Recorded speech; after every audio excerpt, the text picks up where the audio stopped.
At sa buong mundo, ito ang balita.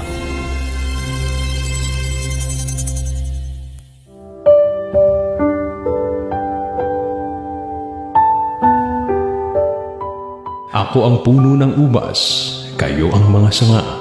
Ang nananatili sa akin at ako'y sa kanya ay siyang nagbubunga ng marami.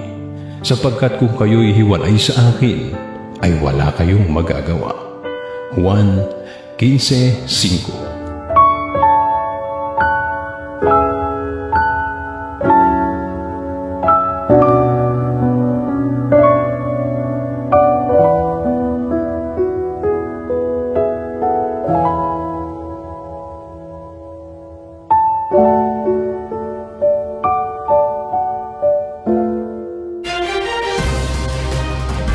At yan ang naging kabuuan ng ating balitaan ngayong araw ng Sabado. Aming inilahad ng buong katapatan kung paano namin nasaksihan.